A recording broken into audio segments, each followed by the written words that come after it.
கர்த்தருக்கு பிரியமானவர்களே, ஒவ்வொரு நாளும் கர்த்தர் எப்படி வழிநடத்துகிறார் என்று நாம் தொடர்ந்து பார்த்து கொண்டு வருகிறோம் இல்லையா? கர்த்தர் நம்மை எப்படி வழிநடத்துகிறார், அவர் வார்த்தை கொண்டு நம்ம எந்த அளவுக்கு நம்மை வழிநடத்தி கொண்டிருக்கிறார் என்று பார்க்கும் பொழுது நம்முடைய உள்ளம் மகிழ்ச்சியாக இருக்கிறது. பாருங்கள், கர்த்தருடைய வார்த்தைக்கு நேராக போகும். பொறுமையும் ஆறுதலையும் அளிக்கும் தேவன், நம்முடைய தேவன் பாருங்கள், நமக்கு பொறுமையும் ஆறுதலையும் கொடுக்கிறார். அல்லேலூயா. அவர் எப்படியெல்லாம் நமக்கு கொடுக்குறார், எப்படி நம்ம வழி நடத்துறதுக்கான என்ன ஞானத்தை கொடுக்குறாரு பாருங்கள். பொறுமையும் ஆறுதல். ஒரு மனுஷனுக்கு சொல்லுவாங்க, பொறுமையாண்டா பூமியை ஆண்டு கொள்வா அப்படின்னு. ஆறுதல் என்கிறது மனுஷனுடைய வாழ்க்கையில் சுகமாக இருப்பாங்க. சில பேர்கள் போனாங்கன்னா அவங்களுடைய மனதிலுடைய வார்த்தை அவங்களுக்கு சொல்லி அந்த ஆறுதல் அடைச்சிடுவாங்க. அந்த வார்த்தை சொன்ன உடனே அந்த இடத்துல இருக்கிற அந்த பயமானது, அந்த கவலையானது நீங்கிடும். அப்பேற்பட்ட ஒரு வார்த்தையை நாவிலிருந்து சொல்ல ஆரம்பிச்சிடுவாங்க. இப்படி யார் கொடுக்கிறார்? தேவன் ஒரு ஞானத்தை கொடுக்கிறார். பொறுமையும் ஆறுதலையும் அளிக்கும் தேவன். இந்த ஞானம் நமக்கு இருக்கும் பொழுது நம்முடைய வாழ்க்கையில் குறைவே இருக்காது. நீங்கள் எங்கே போனாலும் சரி தான், எந்த இடத்துக்கு போனாலும் சரி தான், யாராட்டும் கொஞ்சம் சுகமாக இருந்தால் நீங்கள் அழகாக பேசி அவருடைய உள்ளத்தை மாற்றுவீங்க.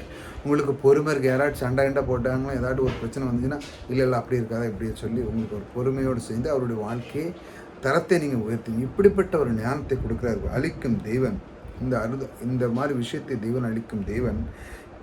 கிறிஸ்து இயேசுவுடைய மாதிரியின்படி, கிறிஸ்து நம்முடைய அவரே மாதிரி அவருடைய சிந்தனை, அவருடைய போல அவர் எப்படிலாம் இந்த பூலோகத்தில் வந்து கிறிஸ்து எப்படியெல்லாம் செய்தார், எப்படி என்ன விதமான காரியங்கள்லாம் செய்தார். இந்த மாதிரி நீங்கள் ஏக சிந்தை உள்ளார இருக்கும்படி உங்களுக்கு அனுக்கிரமம் செய்வாராக. தேவன் பாருங்கள், இப்படி தான் அவர் உங்களை வழிநடத்துகிறார். கிறிஸ்து இயேசுவுடைய சிந்தை இந்த மாதிரி என்ன சிந்தை, இந்த மாதிரியான ஒரு ஏகமாக இந்த சிந்தை எப்படி இருக்குது? தேவன் இந்த பூலோகத்தில் வந்து அவர் இருக்கிற அந்த காலகட்டம் வரை சிலுவையின் மரணம் முன்பாக இருந்த அந்த காலகட்டத்தில் அவர் செய்த அற்புதங்கள், அவர் செய்த சுவிசேஷங்கள், இதெல்லாம் நீங்கள் பார்க்கும் பொழுது மக்களுக்கு ஒன்று கற்றுக் கொடுக்குறார். நீ இப்படி வாழணும் அப்படின்னு சொல்லி. அதுக்கப்புறம் சொல்ல, நான் என்ன சிலுவையின் மரணம் போகிறேன், நான் பேரும் பரலோகத்துக்கு, அதுக்கான என்ன விட்டுட்டு போகிறேன்னா அந்த வார்த்தையை விட்டுட்டு போகிறேன். இப்போ நான் சொன்ன அந்த வார்த்தை நீங்கள் திரும்ப சொல்லுங்கள். அதை கிறிஸ்துவின் நாமத்தில் இதெல்லாம் போக வேண்டும், நான் அந்த வார்த்தையை உங்களுக்கு விட்டு போகிறேன்னு சொல்லி அந்த சிந்தனை, அந்த ஏக சிந்தனை, அந்த மாதிரி ஒரு வார்த்தையை அவர் கற்றுக் கொடுக்குறார். இந்த மாதிரி நீ இருக்க வேண்டும், நீ வாழ வேண்டும், செழித்திருக்க வேண்டும், எப்போது நான் அவன் கூட இருக்க போகல. ஆகையால் அதற்கான பலன், அதாவது அதை எப்படி பெற்றுக்கொள்ள என்று அவர் ரகசியத்தை கற்றுக் கொடுக்கிறார். அதாவது அவன் நோயில் இருந்தால் எப்படி விடுதலை ஆகணும், செழிப்பில் அவனுடைய பொருளாதாரத்தில் செழிப்பு இல்லைன்னா அதை எப்படி ஓவர் கம் பண்ண, இந்த மாதிரி விஷயங்கள் அவர் நிறைய கற்றுக் கொடுக்குறார். உங்களுடைய மனதில் வந்து துர்ச்செய்தி இருக்கக்கூடாது, பொறாமை இருக்கக்கூடாது, கசப்பு இருக்காது, வன்கண்கள் இதெல்லாம் இருக்கக்கூடாது. அதெல்லாம் இருந்தால் என்ன நடக்குன்னா, அவன் சரீரம் முதல்ல கெட்டு போனால் ஆவி அதிலிருந்து பிரிஞ்சு போயிடும். சரீரத்தை நீ பில்ட் பண்ணணும். சரீரத்தை சரியாக வச்சுக்கிட்டதுக்கு உனக்கு ஒரு ஒரு ரகசியம் என்னென்னா, நீ தேவனுடைய வார்த்தை நீ விசுவாசிக்கணும். விசுவாசித்தால் தானே நீ உன்னுடைய உள்ளத்தை நீ சரியாக பண்ண முடியும். இந்த சரீரத்தை நீ சரியாக வைக்கும்போது, இந்த சரீரத்தில்னா உள்ள இந்த இதை நீ சரியாக வச்சா தான் அந்த மெயின் பாட்டை நீ சரியாக வைக்கும்போது தான் உன்னுடைய அங்கங்கள் இருக்கிற எல்லா அங்கங்களும் சரியாக வேலை செய்யும். நீ உள்ளத்தில் நீ சரியான எண்ணங்கள் இல்லாமல் போறாமல் குடங்கள், அவனை செய்யணும், இவனை விட்டணும், அவனை செய்யணும், அவனை கொல்ல பண்ணணும், ஒருவனையும் வைக்கக்கூடாது, எனக்கு எதிராக வர்ற எல்லாத்தையும் அடித்து நொறுக்கி எல்லாத்தையும் கொண்டு நான் மட்டும்தான் ராஜா இருக்கணும், இப்படி சிந்தையெல்லாம் நீக்கிறணும். பாருங்கள், இதெல்லாம் நீக்கினீங்கன்னா தேவன் வழி நடத்த முடியாது. தேவன் வழிநடத்தல் எப்படி நடத்துகிறார் பாருங்கள். உங்களுக்கு என்ன கொடுக்குறார்? பொறுமையும் ஆறுதலையும் முதல்ல. ரெண்டாவது பாருங்கள், கிறிஸ்து இயேசுடைய மாதிரின்படி அவரே போலவே நீங்கள் ஏக சிந்தனை அப்படிங்கும் போது உங்களுக்கான ஒரு நல்ல எண்ணங்கள், நல்ல உயர்ந்த ஒரு எண்ணங்கள், அந்த மாதிரி இப்படி இருக்கக்கூடாது, என்னுடைய வாழ்க்கை இதை விட மேலாக இருக்கணும், என் நாவை நான் எப்படி கண்ட்ரோல் பண்ணணும், எப்படி பேசணும், எப்படி இருக்கணும், இப்படி ஏக சிந்தை, எப்படி வாழ வேண்டும், கிறிஸ்துக்குள்ள நான் எப்படி இருக்கணும், கிறிஸ்துக்கு நான் எவ்வளோ நேரம் கொடுக்கணும், நான் எந்த நேரத்தில் பைபிள் படிக்கணும், எப்படி இருக்கணும் அப்படின்னு அவன் வந்து ஒரு பேட்டர்ன் க்ளீனாக பண்ணி அவன் செஞ்சிட்ருக்கான். அது எப்படி செய்கிறான்னா, ஏக சிந்தை. கிறிஸ்துக்குள் இருக்கும்போது இந்த ஏக சிந்தை உள்ளவனாக இருந்து அதுக்கு அந்த உள்ளத்தில் இருக்கும் பொழுது உங்களுக்கு என்ன கிடைக்குன்னா, அனுக்கிரகம் கிடைக்கும். அனுக்கிரகம் வந்து மெயின்.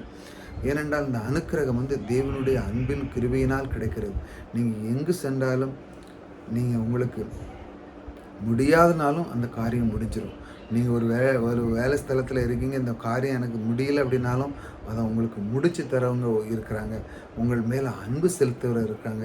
உங்களை அந்த கம்பியிலேருந்து விலகவே விடாமல் உங்கள் மேல் பாசமாக இருக்கிறவர்கள் நிறைய இருக்கிறார். அங்கே உங்களுடைய உயர்வை தடுக்க யாராலும் முடியாது.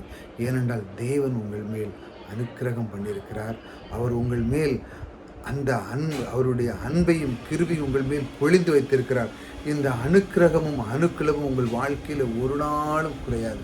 இதைத்தான் தேவன் தேடி வருகிறார். நான் எப்படி தேடி வந்து உனக்கு எப்படி வழி நடத்துகிறேன்னு பார்த்தியாப்பா, நீ சோர்ந்து போகாத. முதல்ல நல்ல பொறுமையை கற்றுக்கா. ரெண்டாவது ஆறுதலை, நீ நல்ல வார்த்தைகளை பேச ஆரம்பி. கிறிஸ்து இயேசுடைய மாதிரின்படியே இந்த ஏக சிந்தையை நீ அறிந்து கொள்ளும் பொழுது இதெல்லாம் நீ அறியும் பொழுது என்னுடைய வழிநடத்தலை நீ அறிந்து கொள்ளல். எப்படி? உனக்கு நான் அனுகூலமாக இருப்பேன். தேவன் பாருங்க, நம் தேவன் சும்மா ஏதோ மேஜிக்கெல்லாம் கிடையாது. அவருடைய வார்த்தைக்கு நாம் கீழ்ப்படியும் பொழுது, அவருடைய வார்த்தைக்கு நாம் முதலிடம் கொடுக்கும் பொழுது, அவருடைய வார்த்தை அப்படியே நம் மனமோடு ஒட்டி அப்படியே அணைக்கும் பொழுது, ஆம்தான் உண்மையிலே என் தேவன் எனக்கு ஐஸ்வர்யத்தை சம்பாதிக்கிற பலனை கூட. எத்தனை பேர் பாருங்கள், இன்னைக்கு எத்தனை பேர் நோய்பட்டு இருக்காங்க, போக முடியாத, வேலைக்கு போக முடியாது, அப்படி போக முடியாது, எத்தனையோ பேர் இருக்காங்க. ஆனால் நீங்கள் பார்த்து கொண்டிருக்கிற எத்தனை பேருக்கு உங்களுக்கு எல்லா சுகத்தையும் கொடுத்துருக்கிறார். உங்களுக்கு பொருளாதாரத்தை சம்பாதிக்க உங்களுக்கு பலனை கொடுத்துருக்கிறார். நான் உன்னை விட்டு விலக மாட்டேன், கைவிட மாட்டேன் என்ற வாக்கு தத்துவங்களை அள்ளி கொடுத்துருக்கிறார். இப்படி ஏகப்பட்ட வாக்கு தத்துவம் தான் பண்ணப்பட்ட அந்த தேவன் உங்களோடு கூட இருக்கிற ஆபிரகாமுக்கு உண்டு பண்ண அனைத்து ஆசீர்வாதம் இப்போ உங்கள் மேல் இருக்குங்க. நீங்கள் அதை ரிசீவ் பண்ணணும். எப்படி? நீங்கள் அதை விசுவாசிக்கணும். என் தேவன் இந்த ரட்சகர் உள்ளே வந்து என்னை மீட்டெடுத்தார். என்னை மீட்டெடுத்தது மட்டுமல்ல, அவர் என் தகப்பனாகவும் ஆகிவிட்டார். ஒரு தகப்பன் தன் பிள்ளைக்கு எப்படியெல்லாம் செய்வானோ அதை விட இந்த அண்ட சராசரி படைத்தவருங்க. செல்வமே அவர் கையில் இருக்குது, எல்லாமே இருக்கு. அவர் உங்களை உங்கள் குடும்பத்தை நடத்தினா எப்படி இருக்கும்? இந்த உலகத்தில் டாப் நம்பர் பணக்காரர் நீங்கள் பிள்ளையா, அவர் கூட தகப்பனாக இருக்கீங்க. உங்களுக்கு ஏதாட்டு குறை இருக்குமா? ஒரு குறை இருக்காது. ஆக நீங்கள் விசுவாசிக்கணும். நீங்கள் என்ன நினைக்கிங்க? சும்மா ஏதாவது சொல்கிறாரு வாங்க, அப்படி இல்லை. அந்த தேவனுடைய வார்த்தை அப்படியே மனம் பொருந்திடணும். நிச்சயமாக அவர் என் தேவன். இந்த அண்டா சராசரி படைத்தவர் என்னுடைய குடும்பத்தினுடைய ஐஸ்வர்யத்தை, அந்த பொருளாதாரத்தை சந்திக்கக்கூடிய திறமை, அந்த தாளந்தை எனக்குள்ளே வைத்திருக்கிறார். அவருடைய ஐஸ்வர்யத்தினால் என்னுடைய குடும்பத்தை சந்திக்கிறார். ஆகையால் நான் குறைவில்லை, ஏனென்றால் அவர் என் குடும்பத்தை நடத்துகிறார் என்று சொல்லி நம்முடைய உள்ளத்தை அவரிடத்தில் திறக்கும் பொழுது இந்த மாதிரி வார்த்தைகளை பேசணும். காலையில் எழுந்திரிச்ச உடனே என் தேவன் எனக்குள்ளே இருக்கிறார். ஆக நான் சோர்ந்து போவதில்லை. இப்படி சொல்லணும். அவர் எனக்கு பொறுமை தந்திருக்கிறார். அவர் எனக்கு ஆறுதலான வார்த்தை பேச எனக்கு திறமை தந்திருக்கிறார். அவர் எனக்கு என்ன பண்ணியிருக்கிறார்? கிறிஸ்து இயேசு சிந்தனையுடைய அந்த ஏக சிந்தனை எனக்கு தந்திருக்கிறார். இப்படிப்பட்ட என் தேவன் எனக்குள்ளே இருக்கிறார்னு சொல்லும்போது அவருடைய வழிநடத்தலை பாருங்கள். இதெல்லாம் நீங்கள் அறிந்த உடனே அவர் உங்களுக்கு எப்படி வழிநடத்துகிறார் பார்த்தீங்க? உங்களுக்கு அனுக்கிரகம் பண்ணுகிறார்.